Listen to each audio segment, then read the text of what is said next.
Telespettatori di Tele4, buongiorno, bentrovati alla edizione delle 13:20 del nostro telegiornale. Cerimonia conclusiva quest'oggi del 36esimo raduno nazionale dei Fanti, che ha visto una piazza Unità molto affollata in occasione della sfilata dei vari reparti e la consegna del sigillo trecentesco della città che il sindaco di Trieste Roberto Di Piazza ha proprio donato al Corpo Nazionale dei Fanti. Vediamo. Il nome di Trieste è sempre portato nel mondo dal reggimento con orgoglio, disciplina e onore. Con questa motivazione il sindaco di Trieste consegna al comandante del 66esimo reggimento Fanteria Aeromobile Trieste, colonnello Massimiliano Spucches, il sigillo trecentesco della città.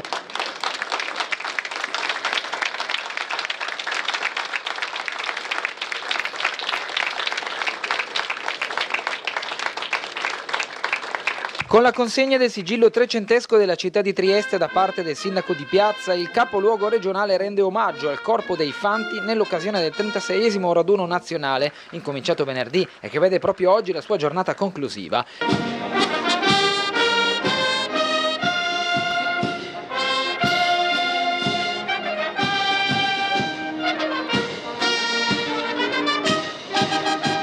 Benvenuti Fanti d'Italia.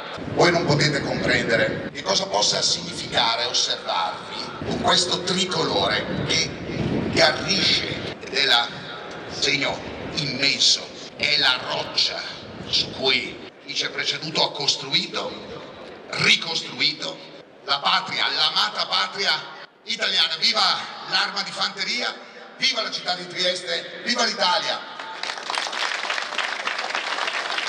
Circa 10.000 presenze a Trieste per l'occasione, oggi baciata da uno splendido sole accompagnato da un vento rinfrescante che ha permesso uno svolgimento gradevole della cerimonia, che nella sua scaletta ha messo in luce diversi reparti, i gonfaloni, i medaglieri dei Fanti e dei bersaglieri, ha fatto sì che le due grandi bandiere di Trieste e dell'Italia sventolassero fiere e in bella mostra davanti alle migliaia di persone che si sono raccolte in centro. Voi siete i rappresentanti dell'Italia che amo, voi siete veramente l'Italia.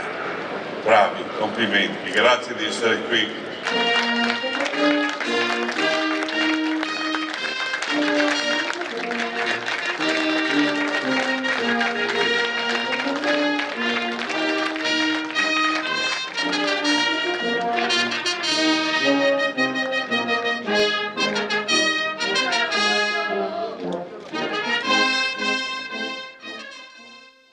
E per il video con il drone si ringrazia il comune di Trieste. Sono molteplici gli interventi che il municipio sta predisponendo sia a titolo di gare d'appalto che di esecuzione lavori riguardo gli impianti sportivi della città. L'assessore con la delega in materia Elisa Lodi ha fatto il punto degli interventi, molti dei quali sono prossimi a partire. Vediamo.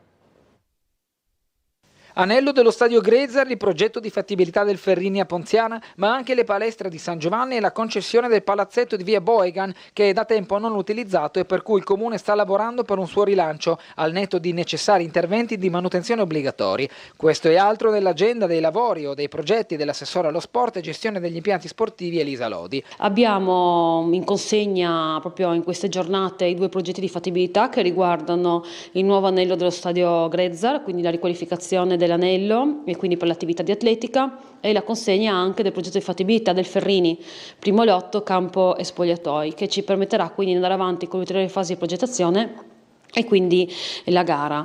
Adesso a giugno partirà il cantiere della polisportiva, le nuove palestre di San Giovanni.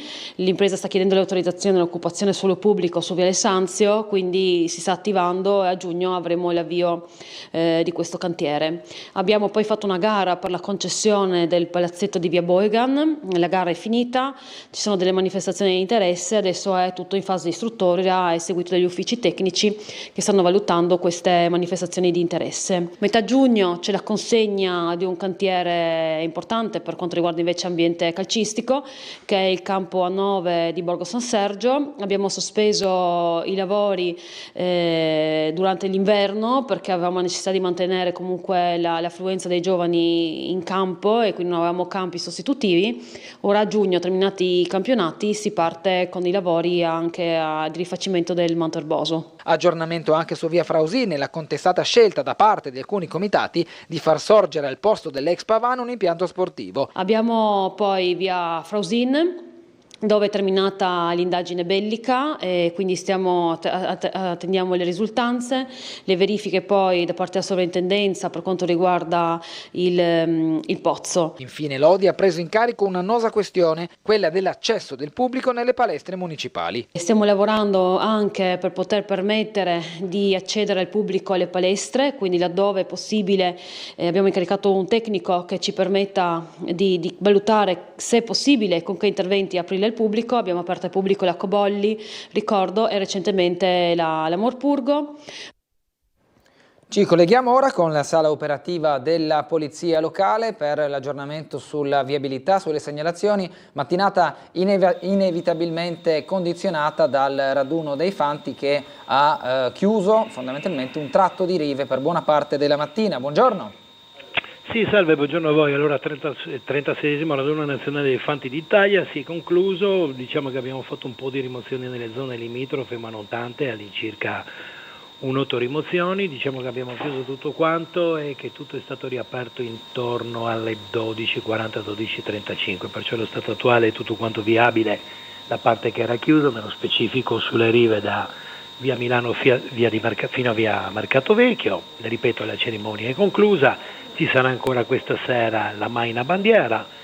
Per il resto altre manifestazioni che ci sono state la mattinata, abbiamo fatto una processione Beata Vergine delle Grazie via Chiadino, incidenti particolari non ve ne sono state, perciò direi che forse almeno la domenica pomeriggio sarà un po' più tranquilla.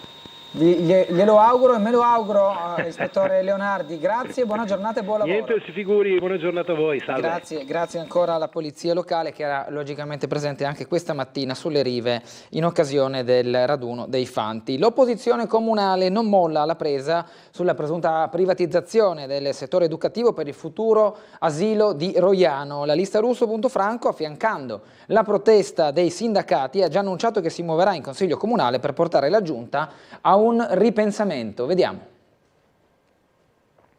Sindacati che venerdì si sono mobilitati per dire no all'affidamento al privato dei servizi didattici dell'asilo di Roiano, ma anche la politica comunale d'opposizione non molla la presa riguardo l'argomento. La lista Russo.Franco guarda a questa situazione con preoccupazione, anche perché è intesa come una mossa che poi aprirà la strada ad altri affidamenti, avendo creato un precedente. Non si mettono in dubbio le professionalità che andranno ad operare. Ciò che viene contestato dalla lista Russo è il fatto che tale scelta non sia stata condivisa con i sindacati, anche se non soprattutto a fronte di una disponibilità economica che l'opposizione ritiene debba essere investita su un servizio pubblico di qualità senza guardare al risparmio a tutti i costi. Ma quello che sta accadendo per il nido di Roiano è vergognoso ed è vergognoso per varie ragioni.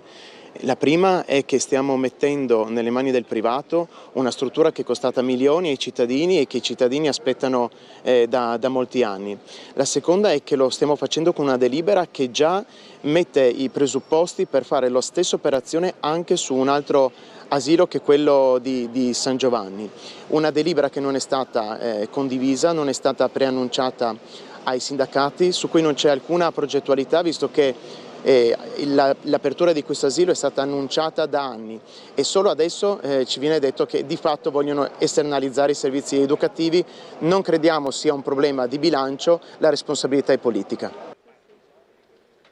Portiamo in Europa gli interessi dei piccoli, cosiddetti piccoli, dal contadino che valorizza i prodotti del territorio alle esigenze di tutta la comunità. Così Franka Badovan, candidata alle europee con la slovenska Skupnost che corre le elezioni assieme al partito Südtiroler Volkspartei. Io che ho un'esperienza amministrativa di più di 30 anni, prima come consigliera in San Freno del Collio, poi assessore, adesso attualmente sindaco uscente, devo dire che ho sempre portato le nostre peculiarità e le nostre esigenze proprio principali sono la cultura, la lingua e mantenere le tradizioni popolari che sono quelle che ci uniscono, e questo ci ha fatto anche in tutti questi anni capire che la minoranza, come siamo noi, siamo molto importanti. Diciamo che anche la nostra regione è anche autonoma, anche perché c'è la presenza delle minoranze, tra le quali la nostra, la slovena. Dunque penso che abbiamo anche noi una storia che bisogna valorizzarla. Siamo, diciamo, una ricchezza, un abbellimento di tutta la nostra regione, e bisogna stare attenti e darne cura.